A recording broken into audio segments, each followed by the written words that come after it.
Как близка, до боли в сердце близка жена. Как незабываемые их общие годы. Обыденные, размеренные, но все же годы полные душевного тепла, ласки и... Да, и, черт побери, любви. Если образумился, так с повинной. Так она не отвечает на звонки, не разрешает приходить. Не вправе, обязана выслушать человека. Так, все, минутку. Извините. Спасибо вам, конечно, коллега, за помощь.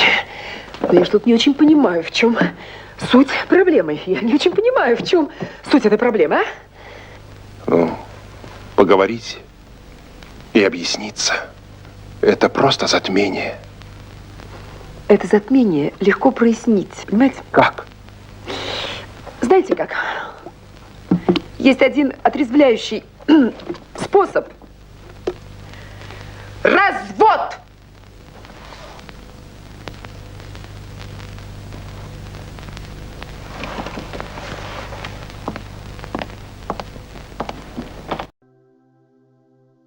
Ирина Мирошниченко умерла в реанимации 3 августа 2023 года.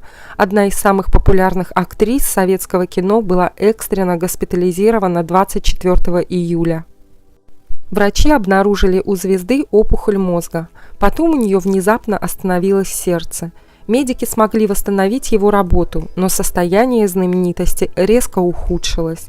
Ее подключили к ИВЛ, ввели в кому, из которой она не вышла.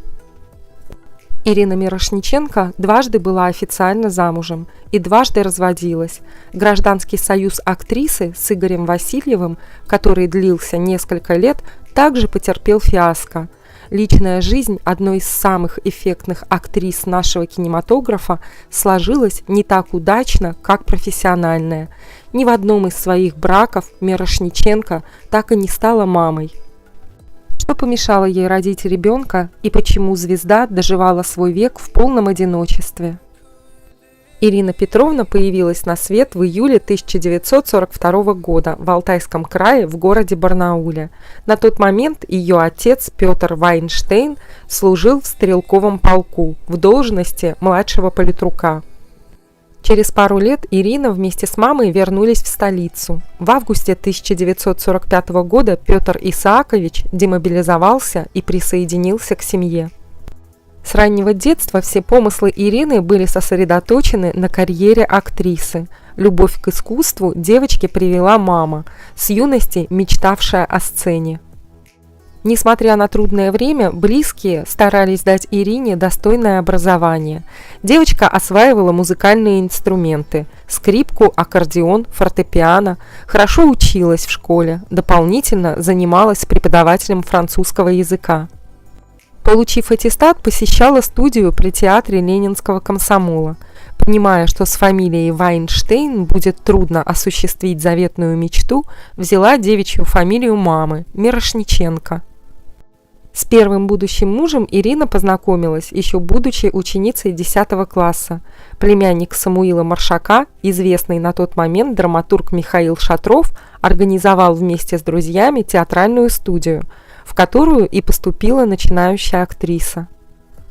Однако роман между ними случился позже, когда Ирина уже была зачислена в школу-студию МХАТ. Михаил был старше избранницы на 10 лет. Именно он познакомил ее с тем миром, о котором Мирошниченко так мечтала. Сначала молодой человек представил ее режиссеру Московского театра имени Маяковского Николаю Охлопкову, потом драматургу Алексею Арбузову, ввел начинающую актрису в дом писателя Александра Штейна. Это был самый лучший дом в Москве, где собиралась вся творческая интеллигенция, вспоминала Ирина. Интеллигенция? Да вы понятия не имеете, что такое интеллигенция. Это я, интеллигенция, потому что я живу не для себя. Я живу для вас, я живу для других. К тому же Шатров красиво ухаживал за девушкой, поэтому отказать ему было просто невозможно. В итоге Ирина вышла за него замуж. В какой-то момент в карьерном плане Ирина Мирошниченко не только догнала известного супруга, но даже обогнала. Многие пьесы Шатрова не ставили, поэтому актриса зарабатывала больше, чем ее талантливый муж. К тому же ему приходилось платить алименты на ребенка от прошлого брака. А вот совместных детей с Ириной у драматурга не появилось. Он так хотел, чтобы я была актрисой, что сам говорил мне: «Нет, сейчас нельзя, потерпи, иди работай». За это я ему безумно благодарна, ведь он мог на меня надавить, но понимал, что посадит меня в клетку, рассказывала Мирошниченко в программе «Судьба человека». Первая беременность актрисы совпала с утверждением на важную роль. Токсикоз был жуткий, поэтому Ирине пришлось выбирать между ребенком и карьерой. Она выбрала карьеру. После съемок в фильме, их знали только в лицо, актриса проснулась знаменитой. Люди на улицах оборачивались ей вслед. Но цена успеха – материнство. У нас только один путь. К западным скалам за городом. Должен вас предупредить. Шансов прорваться очень мало. Знаю.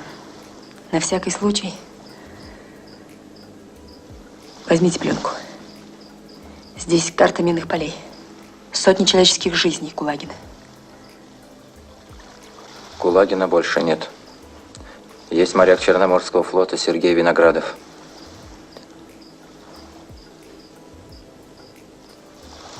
А это сами передадите, кому следует.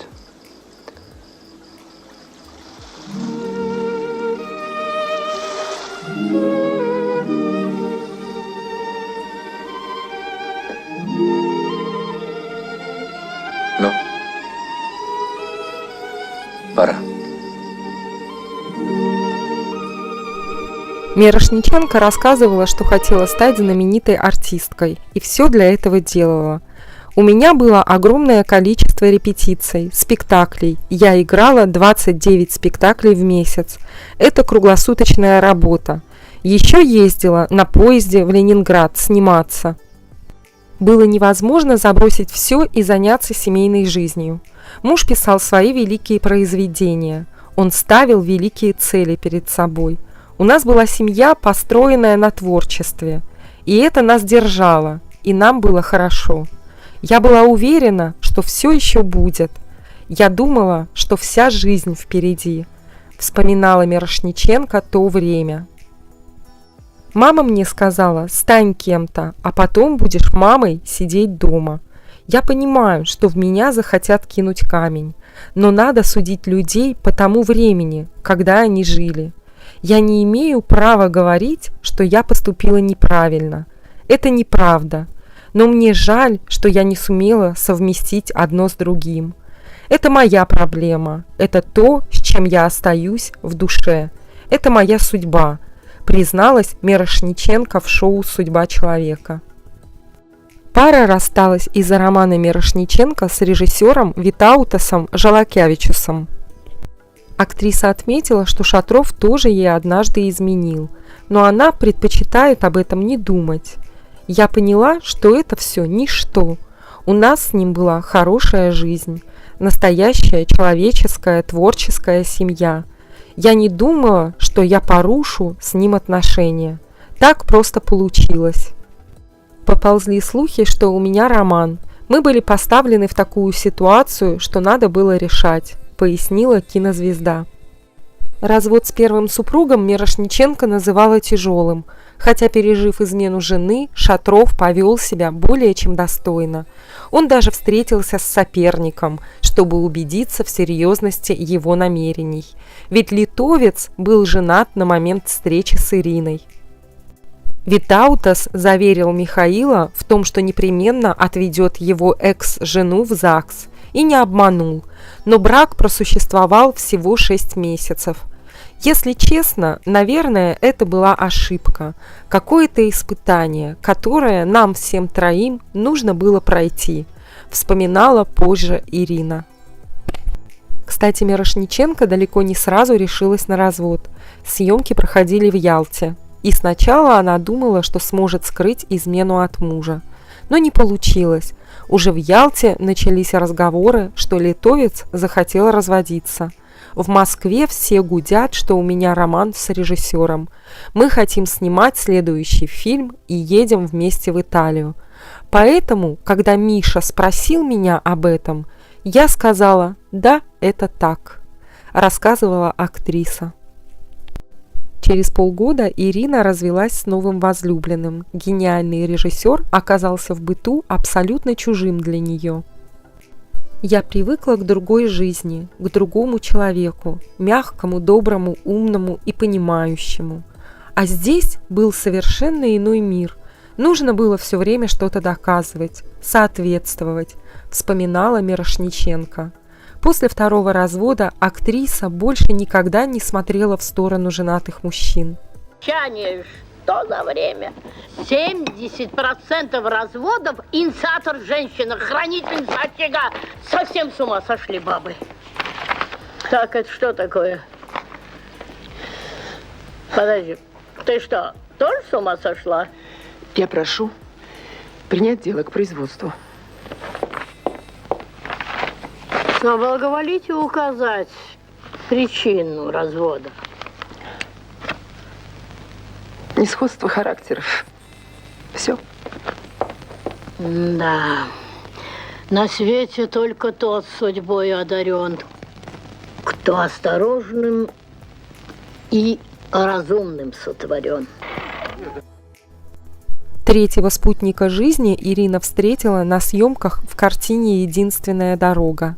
В ленте было задействовано много известных актеров, однако она обратила внимание именно на Игоря Васильева. В этих отношениях Ирина опять оказалась успешнее мужа. Но если Михаилу Шатрову первенство жены даже нравилось, Васильев переживал. «У меня в это время был успех. Фильм за фильмом и очень много работы в театре. А у него, к сожалению, начались свои проблемы. Не было работы, не на что жить. Я работаю, а ему не на что жить. Конечно, начинаются комплексы. Он пробует одно, второе, но все что-то не клеится. И начались шероховатости», — говорила актриса. Мирошниченко забеременела от Васильева, но сделала аборт. Муж без работы, она занята в театре и на съемках. Это был период, когда у него не было работы, а у меня был выпуск спектакля с Эфросом «Эшелон». Мы не могли позволить себе такую роскошь и понимали, что это невозможно, хотя я об этом жалею, рассказывала Мирошниченко. Все же своего гражданского супруга актриса всегда вспоминала с теплотой. После разрыва они остались хорошими друзьями. Построить еще одну семью Ирине так и не удалось. «Как только я становлюсь свободной, я начинаю жить своей полноценной жизнью», признавалась артистка. Видимо, расставшись с Васильевым, она больше не захотела терять эту полноценную жизнь, которая в жизни Мирошниченко так и не случилась, она не комплексовала, хотя мысли об усыновлении ребенка ее посещали. В 2005 году актриса потеряла самого близкого человека, маму Екатерину Антоновну, и осталась одна. Но она не спешила оплакивать свое одиночество. Легче всего заставить заплакать всех вокруг и себя, начать жаловаться, но я этого себе не позволяю, так говорила актриса. По словам Никиты Михалкова, актриса пожертвовала своей счастливой жизнью ради карьеры. Господь дал ей талант, обворожительную внешность, огромную энергию, и жизненную, и творческую. И всему этому она принесла в жертву все остальные радости жизни женщины. Семью, материнство, создание дома в самом большом смысле этого слова, отметил мэтр. А я Петр. Так значит, выпьем? Выпьем.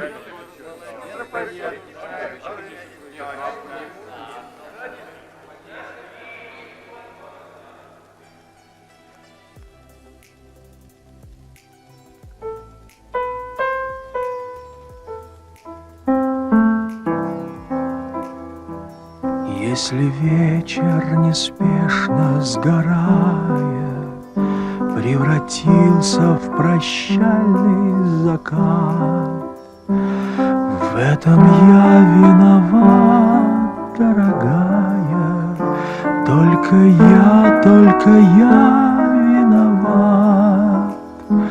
Опусти же усталые руки и совсем не печалься о том, что вечерние краски и звуки за твоим умирают окном, за твоим умирают окном.